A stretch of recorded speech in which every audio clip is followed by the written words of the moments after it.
Great. Can you make me the host? Dana, it's still connecting. Hold on. Okay. I'll make you host. Oh, okay. Great. Because then we'll actually go live. Okay, thank you so much. Ready? We're gonna go live on actual Zoom in 3, 2. Okay. Welcome to Remote Access. We will begin in just a few moments.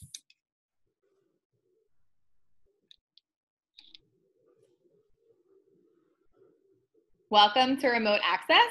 We'll begin in just a few moments.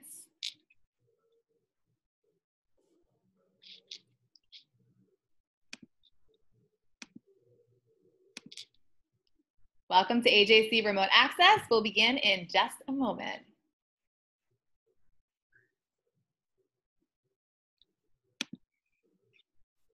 Good evening and welcome to Remote Access, the COVID Disruptors, how Israeli innovation has helped the world tackle COVID. I'm Dana Steiner, Director of Access Global for AJC. For those who are joining us for the first time, Access is the young professional division of the American Jewish Committee, whose mission is to combat anti-Semitism, promote Israel's place in the world, and to promote democratic values. I'm delighted to introduce our experts for this session. Aaron Kaplowitz is president of the United States-Israel Business Alliance, an organization that creates economic opportunities between America and Israel. USIBA organizes trade missions to Israel for governors and corporations, issues policy reports, and helps Israeli companies grow in the US. Prior to founding USIBA, Kaplowitz launched Global New York, Governor Andrew M. Cuomo's initiative to attract international entities to New York State and to equip local companies with the tools to export abroad. From 2008 to 2014, Aaron served as Director of Communications at the Embassy of Israel in Washington, D.C.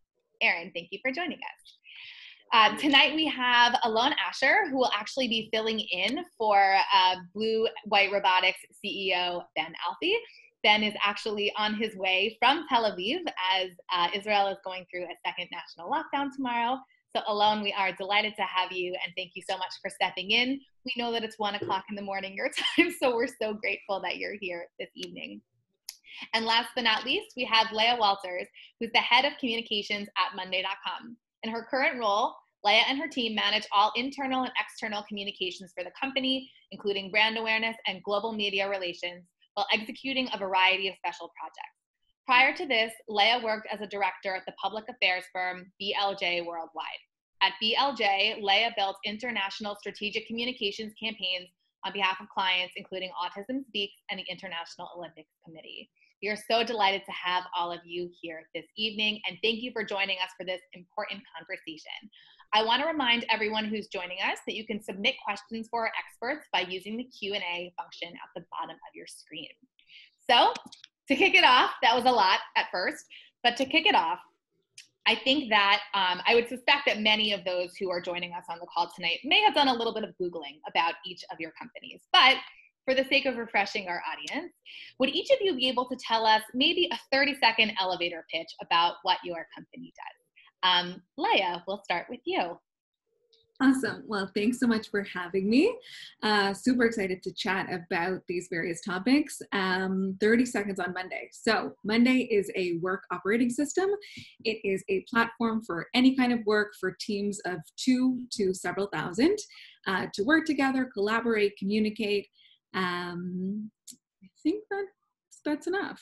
That's elevator pitch. Amazing. And I do happen to know a lot of people who work for Monday.com, Oh, both yeah? here in the States and in Tel Aviv. So cool. Amazing. Thank you, Leia. Alon, I'll turn it to you. Cool. So again, thanks for having me. Of course. Blue West Robotics aim to revolutionize industries through autonomy. We reduce labor dependency, improve efficiency and safety. We're doing that by developing a platform which enables one operator to operate multiple air and ground autonomous systems. And we focus on industries and problems that can be solved by autonomy today. So mainly agriculture and mobility. Amazing. Thank you so much. And last but not least, Aaron, tell us a little bit about what was the New York Israel Business Alliance and now is the United States Israel Business Alliance. Sure. So as you mentioned, we work with Israeli companies that are trying to gain a foothold in the US. Sometimes that's being connected to investors, government contracts, new clients. We also work with US companies that are looking to tap into the Israel innovation economy. But the thing that we spend most of our time on is working with states on expanding the Israeli business presence.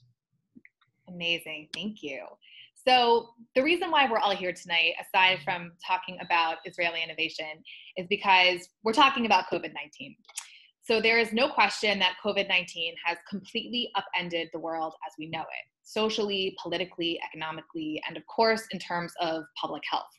How did each of your respective companies adapt to the global pandemic? So Alon, let's actually start with you. How did Blue White Robotics adapt in this really uncertain and unfamiliar time in our current history?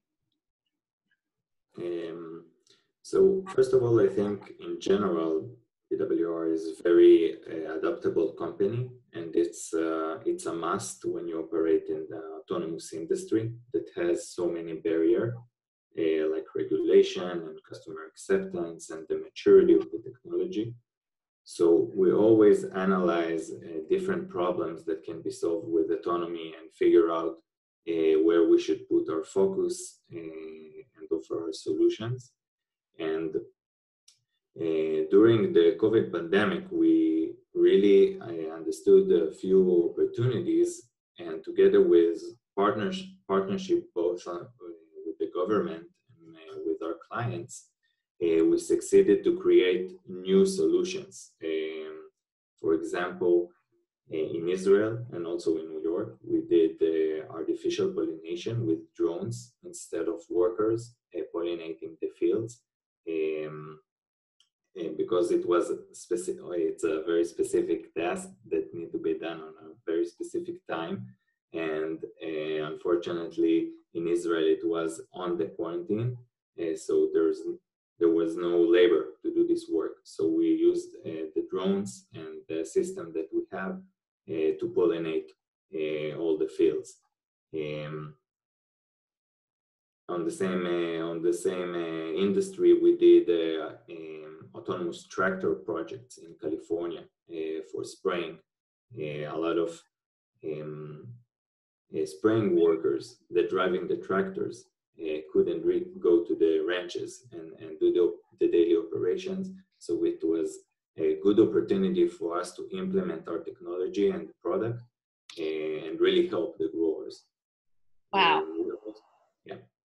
That's really fascinating and definitely an interesting use that I'm sure many individuals hadn't previously thought of. So really interesting. Leia, we'd be interested to hear from you. Monday is a company that focuses a lot on project management and productivity. So what does that look like in a time of a pandemic when everyone's working from home? What did that adaptation look like? So there's a couple ways to answer this. One is our product. So we're a platform that supports remote work. So it is, all global crises considering, a good time for Monday, which is a strange thing to say when it's such a terrible time for the rest of the world. But it's not as simple as it sounds. We had a ton of customers in the hospitality space or travel or small and medium-sized businesses that had to change, obviously, the way they were working. So initially, we saw those sorts of users scale down, but then we saw a whole bunch of new users that we couldn't have possibly imagined come in at the same time. So for us, we really focused on adding in features that would be super helpful to people working remotely. So that would be, a direct Zoom call from the platform or status updates. So, if you're putting your kid to bed, somebody can know what's going on. Different little things we prioritized to really make the platform as suitable as possible to remote work. And then for us as employees, it's hard. We have offices all over the world and everybody went remote really quickly. Luckily, we were pretty used to communicating on Monday. So in that way, our communication didn't change. And what we really tried to do was take everything that we do in person and just move it online. So, the socializing and happy hours and that kind of thing, we really worked hard to figure out different ways to keep the culture for our employees in spite of being remote. And then the third thing is, how did we help, what's going on? And so we were completely blown away by how many different organizations that were fighting COVID found unique ways to use Monday. So we offer the platform completely for free with a bunch of consulting hours from our staff to any organization fighting COVID. So for example, the Israeli government set up a war room of sorts that was a response center to COVID, and that was run entirely on Monday. So we had 2 employees that went in there and were, in hazmat suits and masks and the whole business, working full time to help with communication. Or there was a search and rescue organization that used Monday to track where they were picking people up and bringing them back from. So it's certainly affected the company tremendously. And it's been exciting to see the innovation that it's sort of forced us into. Definitely. It really urges you to think creatively. And Erin, when you were in the process of, when we had spoken, which now seems like eons ago, back in January about doing an in-person event, I don't think we quite would have imagined it would have looked just like this. But how would you say that your work has changed in spite of this pandemic? So definitely have become somewhat of a master at Zoom. And for someone as technologically inept as I am, that's a big accomplishment. In many ways, I think our organization has become more useful, especially with the lack of travel back and forth between the US and Israel. A lot of Israeli companies and US investors are leaning on us to try to do some of the dirty work that they would otherwise do in person. But, like you said, we spoke in January about doing an in-person event, and no one could have foreseen this happening. But I've been tracking Alon's company for a few years now. I knew that they have a great product. I knew that they have a great team. I spoke with his colleague, Ben, who's the CEO, about when they were pretty early on in trying to figure out what it is they're going to do. And then this pandemic hits, where all of a sudden autonomous vehicles and robotics as a solution is something that is not a novelty. It's actually absolutely indispensable for keeping the economy going forward. So it's been, for our organization, very exciting to see how Israeli solutions are really bringing us through COVID and helping us overcome some of these challenges. Absolutely. So I actually want to build a little bit on what you just shared. So it was really you, Erin, who coined the term COVID disruptor. And there was a whole process by which this term came to be. So can you tell us a little bit about how did you determine these companies, including Monday.com and Blue White Robotics, to be considered a COVID disruptor? And what does that mean, especially because, if my memory serves me correctly, there were 11 companies that were named as COVID disruptors, but only one of them was technically in the healthcare space. So tell us a little bit, what does it mean to be a COVID disruptor, and how did you determine these companies to be leading the charge in this area? Sure. So last year, the New York Israel Business Alliance conducted a study that looked at how many Israeli-founded companies are in New York State and what economic impact are they having. Because, you walk around New York City, you walk around Soho, there are more Israelis than there are New Yorkers. So qualitatively, you can feel it, but quantitatively, we wanted to actually know what was happening and to measure it. So we issued an economic impact report that actually measures the impact Israelis are having, how many jobs they're creating, how much revenue they're generating. And it was just an amazing report. So to your question, when COVID hit, we started looking at what these companies were doing. We decided, let's take a look at all 506 Israeli-founded companies that are operating in New York State. Let's establish criteria to see what it is they're doing and how they're moving forward. And from this study, we started seeing really innovative solutions, such as coming from Monday.com, coming from BWR, that are helping us get through COVID. And like you said, this has upended the world. It's not just health. There's all sorts of fallouts in every industry. So the one healthcare related company is TytoCare, which you can pick up a TytoCare system at Best Buy. It's basically helps you do diagnostic checks without having to go to the doctor. which was obvious to us. It's the first commercially available system like that. But, you know, what about agriculture? How are farmers working when the supply chain's disrupted? How are all of a sudden offices that are being shuttered, their workforce staying engaged and keeping in communication? So we established criteria. One of it was disruptability. One of it was, is this new innovation? Is it bringing a COVID-19 solution? Does this solution have staying power? And what are the experts saying? So we also interviewed investors, we interviewed industry experts, and we wanted to also say, well, is Monday.com for real? You know, I see that they have over $1 billion valuation, but is this, you know, a real company? And we came up with these 11 companies that each scored 90 or above on our 100-point system. And I think it's just been really interesting to see some of these solutions that are coming out.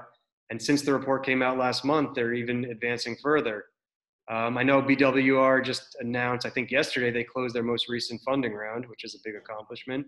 So clearly these companies are really changing a lot of their industries.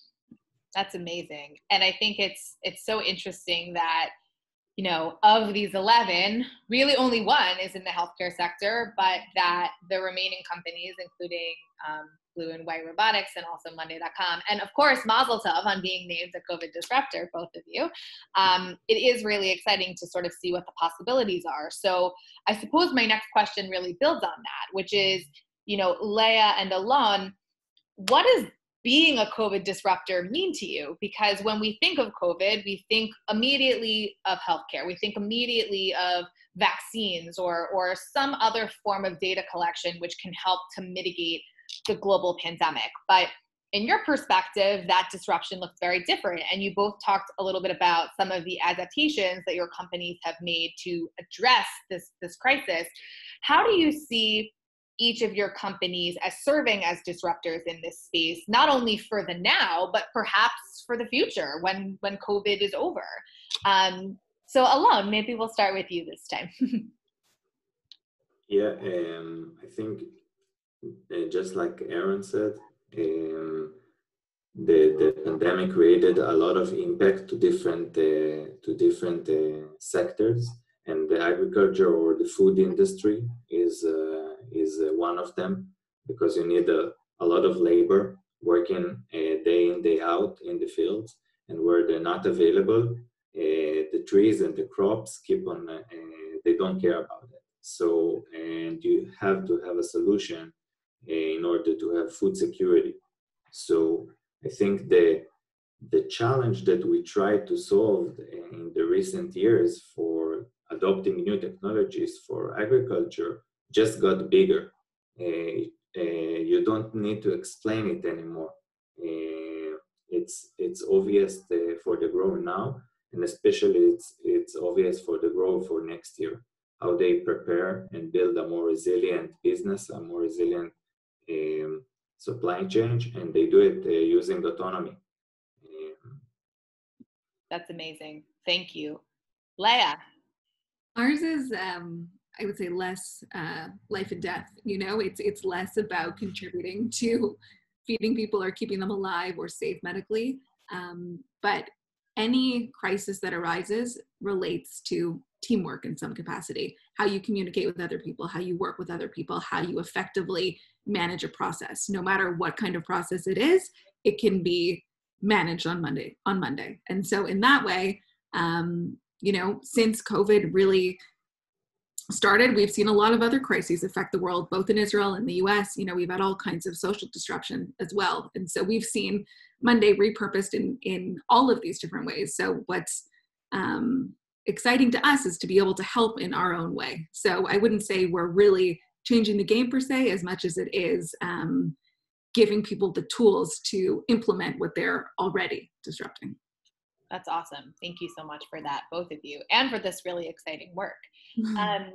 So I want to pivot a little bit because I think what's noticeable here and worth noting is that all of these companies, as Aaron mentioned, are Israeli-founded companies, even though at this point they may have more offices around the world, but they come from Israeli founders and were in most cases founded in Silicon Wadi, if not in Israel generally. So I want to ask this. So countless books and studies, which include the classic Startup Nation by Dan Siener and Saul Singer, to a more recent publication, Chutzpah, Why Israel is a Hub of Innovation and Entrepreneurship by Inbal Arieli, suggests that Israelis are raised in a culture that supports creative thinking and risk-taking, and experience childhoods purposely shaped by challenges and risk. In turn, this has helped Israelis develop the courage to pursue unorthodox and often revolutionary approaches to change and innovation. So in your experience, how do you and the ethos of your companies reflect this very Israeli value? So Leia, maybe we'll start with you this time. Yeah, sure. So we are, in spite of being a global company and having users, I think it's in 180 countries at this point, we are very much through and through a proudly Israeli company. We always will be. Our headquarters will be in Tel Aviv. It will not move from Tel Aviv. Our founders will not leave Tel Aviv. And that is for certain. Like, there's no negotiating there. In terms of how it trickles down into the culture, it's everywhere. Monday runs on complete transparency. So any dollar that goes into the company, any dollar that goes out of the company, we have an internal business intelligence tool that's available to any employee. And what's super Israeli to me about that is it's about taking a chance and empowering people. And we take the mentality of we hire smart people and then ask them to run. We tell them where to go, but not how to get there. And we really look to our employees to do that. And that is, inherently Israeli to me. And so it's a really crucial part of how we are able to innovate and move quickly. And I think there's also a really strong feeling of community in the company, especially going through such a tough time. We've managed to really assure people that, we're in it together and we treat people as humans rather than employees. And I think that also there's a definitely familial feeling that comes only really in an Israeli company. That's awesome. And I really like that analogy of you give people tools, but it's really their show. They're really the ones who can drive that process. So thank you for that. Alon, I know that you're currently in Israel, but tell us a little bit, how do you feel that this entrepreneurial chutzpah seeking spirit really drives blue-white robotics? Yeah, I think like most Israelis, we are really risk takers, and we're learning while doing, learning best while doing. And also, you can say that we flourish sometimes under pressure or in challenges time. It's everyone feel very united to achieve the same goals and targets. So it really helped to combine everyone and to work 200% and put the best of them. I think that in the beginning of the pandemic, everyone sat together and brainstorm and throw some crazy idea. And taking this chutzpah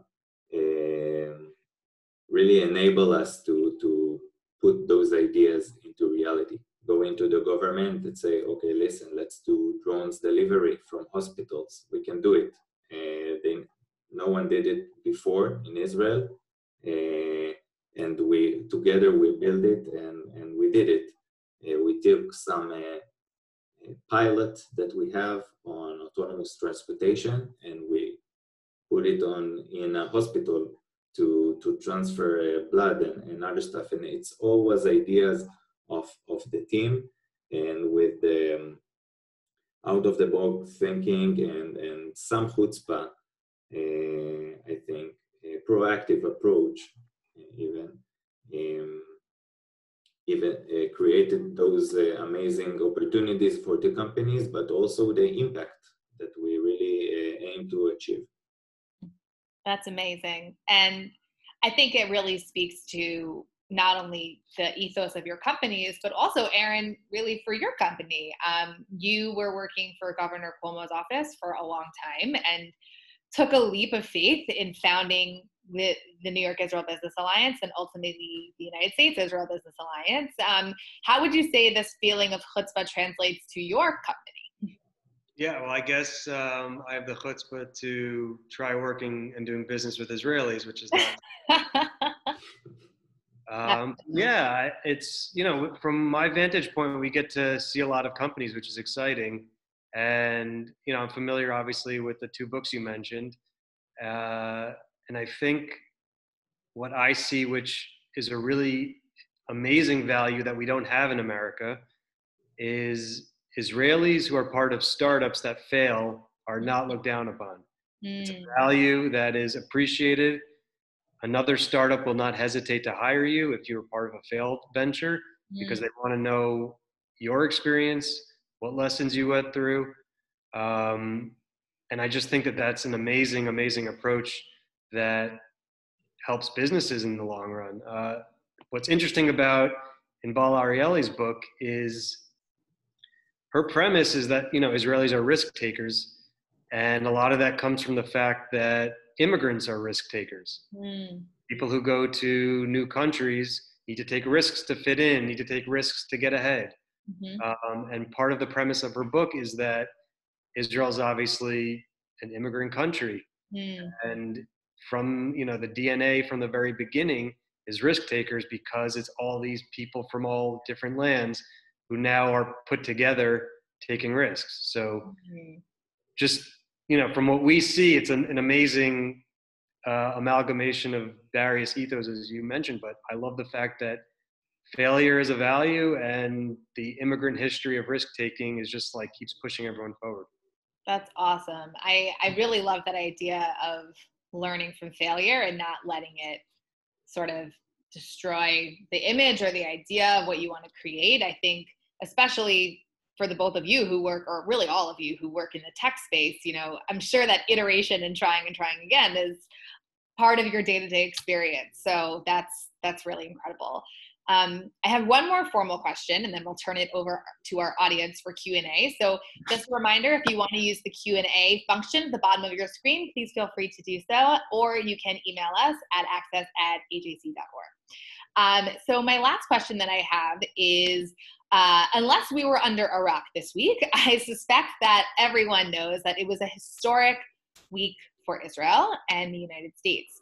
So one of AJC's core priorities is to advocate for both Israel at home and abroad. And after decades of work in the Gulf, AJC has been working in the Gulf for over 30 years, we were delighted to share in the historic moment as the Abraham Accords were formally normalized, which normalized relations between Israel, Bahrain, and the United Arab Emirates. As more relationships potentially open channels of economic communication with the Arab world, how do you see your businesses taking advantage of this moment? I'm happy to start, Leia. I know you mentioned Monday is in 180 countries around the world. How does this historic moment impact your company's further expansion? Yeah, absolutely. So for us, actually, we're super active in the UAE already. We had partnerships there, which is how we really manage our global expansion. And so for us, this was just sort of an exciting, validating step. It's been amazing to develop relationships there. It's been, from our Tel Aviv office to the UAE, we actually have a Lebanese partner there who is living in the UAE. And it's, been our own small way to mend the gap. And it's been incredible. So it was really exciting to celebrate that together. Moving forward, we're hopeful there's more. As an Israeli company, there are some countries that we can't do business with, and so that gets complicated at times. But we really look forward to working with as many global partners as possible. That's wonderful and really exciting. Yeah. Alon, what about for Blue White Robotics? So first of all, regarding this whole the normalization process, our values in the company is fellowship, innovation, and love of our land. And I think it's really aligned with this era of new relationships. And to our new friends, and also like most of our partner, we start by offering our knowledge and expertise even before doing business, just to create the relationship and the trust. needed in a lot of industries, especially in traditional industries that we operate in. Currently, our operations are in North and South America, and we don't have operations or projects in the Arab countries, but there are exciting opportunities for us that we are already start to explore, from autonomous agriculture, security, mobility. Those countries are very innovative, so there's a lot of new opportunities for us. That's really exciting, and hopefully there will be even more opportunities in the coming weeks and months. Aaron, I know that you might not explicitly be working for an individual company, but there may be opportunity for a visit to the Gulf, when we're allowed to really travel again. But what are some of your thoughts on the normalization of economic ties between these countries? Yeah, so actually, I watched the AJC virtual global forum this year. I was supposed to attend in person in Berlin with my dad. We were looking forward to it. So were we. Next year or whenever. And the conversation between the foreign minister from the UAE and I believe it was with Jason Isaacson, it was just like, it was fascinating. It was just, obviously there's been cooperation going on for years, but just to see the familiarity and everything that was just like comfortable between everyone, it was great. Who could have predicted this? But it was clearly on the way. But just getting back to the commercial potential, obviously Israel's startup nation. Everyone wants to tap into their innovation economy. The UAE has the Abu Dhabi Investment Authority, which is an $875 billion sovereign wealth fund. That is new capital that, it's almost unrivaled in the world in terms of what Israel can now have access to and what the UAE can now have access to with Israeli technology. So if you just imagine putting those two together in the same room now, out in the open, the potential is incredible. And if you just look at a macroeconomic trend here, the UAE needs to probably diversify from oil. They're looking for new opportunities. They want to get closer within the US orbit. What's also interesting with the UAE is they have free trade zones where any international company can really operate with greater benefits and lower taxes and all sorts of other incentives. So what this does for Israeli technology in terms of giving it access to capital all over the Arab world, I think is something that really we're not paying enough attention to. Amazing. I think that's a really interesting point, and I certainly didn't know that there was that much potential capital that exists in the Gulf, and naturally there's a lot of new opportunities that can exist now that perhaps weren't feasible even just a few weeks ago. So it really, really is quite exciting. Yes, Aaron, please. One amazing thing to add. So the Abu Dhabi Investment Authority has 0 offices outside of the UAE.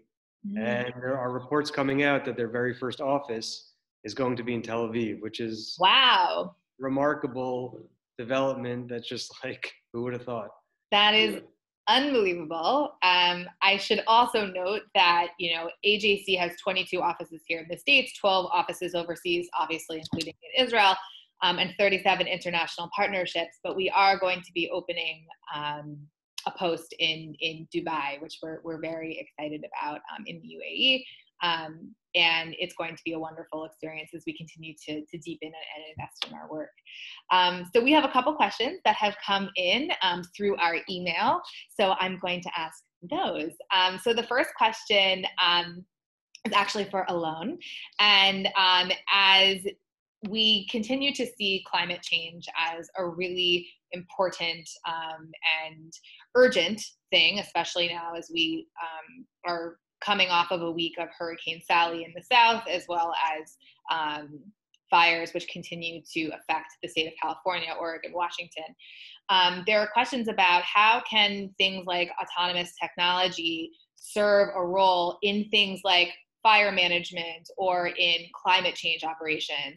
How is this an area that blue-white robotics can be helpful, or other sort of autonomous technology in this way?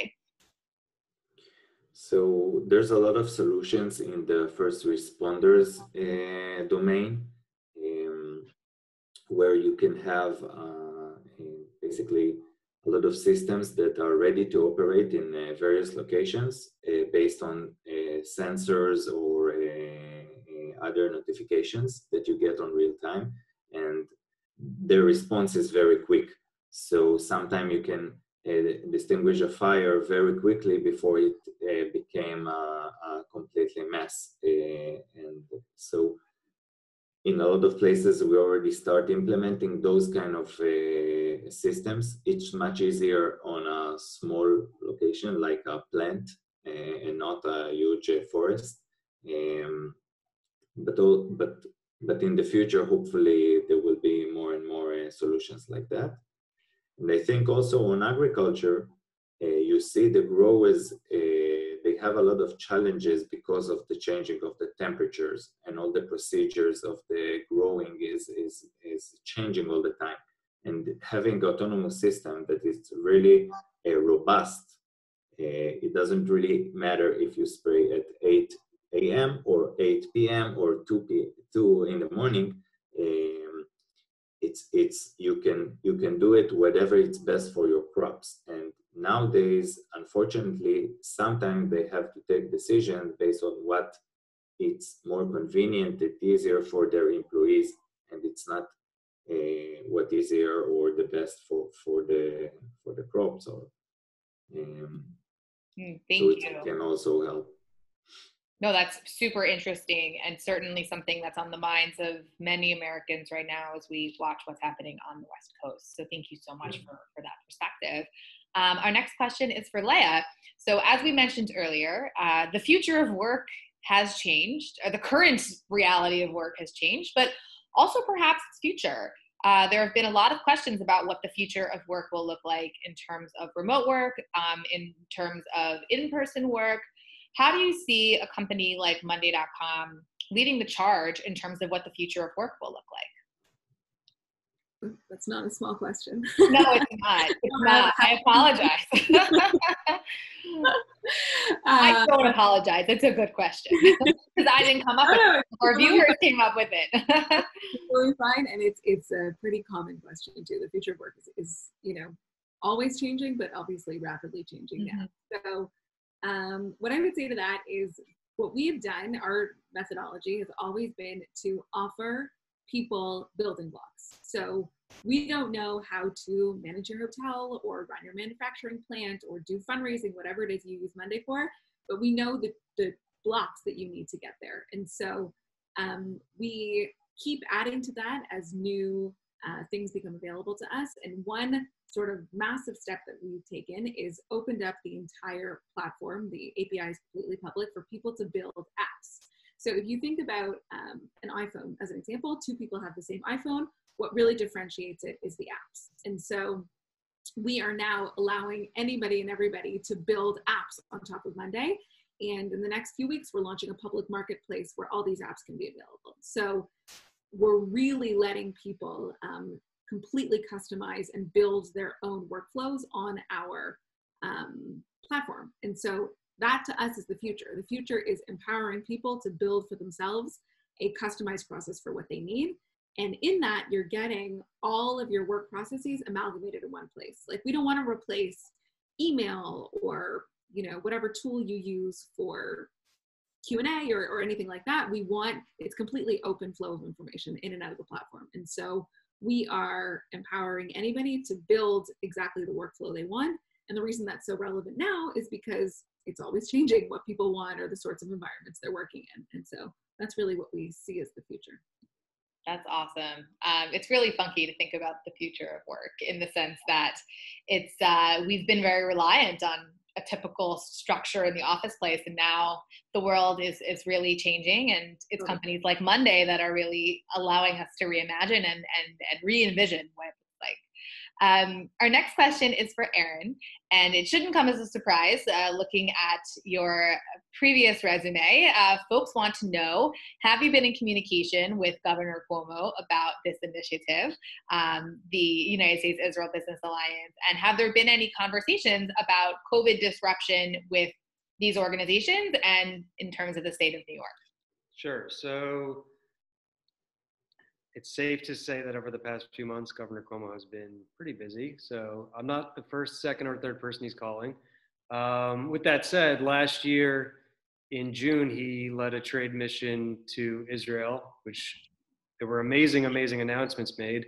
And the New York-Israel Business Alliance was hired to organize that trade mission and to work on a lot of the business development that happened. What was the second part of the question? The second question was, as you have identified these 11 companies as COVID disruptors, and New York is now in a place of hopefully continued downward trajectory in COVID cases, and also hopefully on the upward trajectory in terms of economic recovery, has there been any sort of communication between your efforts and the companies that are hopefully looking to revive the New York economy? So the answer is yes. I'm not really at liberty to talk about what some Fair. companies are doing because the deals haven't been announced. Fair. But I can say with tremendous confidence that you will see these companies appearing in the future, many of them, some of them with state deals, some of them with city deals, some of them with new investment rounds like with BWR recently. Mm-hmm. But we'll have to wait and see. We'll have to wait and see. That sounds like a good place for us to begin to wrap up our conversation. This has been incredibly interesting, and there's no question that each of these companies, under the leadership of Alon and Leia, and of course you, Aaron, are doing such phenomenal work, not only to continue to bolster Israel's innovation image, but also to continue to generate jobs and economic growth in New York and around the world. So our last question, which will wrap us up for today, is talking a little bit about the image of Israel in the world. So as we've discussed, with the landmark historic event this week of the Abraham Accords, as well as general innovation in Israel, there are still some companies or folks who are reticent to work with Israel or reticent to work with the Israeli economy. What would you say to those who may still have questions about why they should work with Israel on these incredible innovations, which are clearly changing the world for the better? Alon, we'll start with you. First of all, we don't like to fail, so we usually succeed, and we learn from our mistakes. And I think that fellowship and innovation is very two deep values for most of the Israelis, and they really care about creating an impact. We came from a very small country, and we want to be noticed around the globe. So it's important to us to do good stuff and to create impact and to build relationships. Amazing. Thank you. Leia? I think it's, only amazing things that we keep seeing that touch so many different industries and areas of the world. And I think the more we do that and the more proudly Israeli we are, the better strides we'll take towards better global relationships. Amazing. Thank you. And last but not least, Aaron, why should more American companies continue to invest and work with Israeli companies? Yeah, I think it's obvious. It's good for business. Part of what we set out to do with the United States-Israel Business Alliance was to show how many jobs locally, how many local jobs Israeli companies were creating in the U.S. So if you want to have business, if you want to generate more revenue locally, and if you want access to some of the best technology in the world, like there's very few countries that right now are putting out technology that rivals what Israel's doing. And just as you said, forget U.S. companies, now you have Gulf nations that are lining up to get access to this. So if you want to keep up with where we're going, then you need to do work with Israel. Amazing. And that seems like a really great place for us to begin to wrap up. So Again, we want to thank all of you for joining us for this fascinating conversation, especially for those who are currently in Israel. It's quite late. We really thank you for being here tonight. This is such a fascinating and important conversation, not only about what Israeli companies are doing to really change the world, but also how they are continuing to create hope and inspiration during an uncertain time amidst the COVID-19 pandemic. So we want to thank you and all of our audience members around the world for joining us tonight. We hope you will join us for future remote access and Advocacy Anywhere programs. If you like what you've heard today, please consider making a gift to AJC, information which can be found on our homepage. We want to wish everyone a Shana Tova, a Happy New Year, and a joyful 5781. Thank you all and have a wonderful rest of your evening. Take care and be well. Thank you all. Thank you. Bye-bye. Okay, thanks.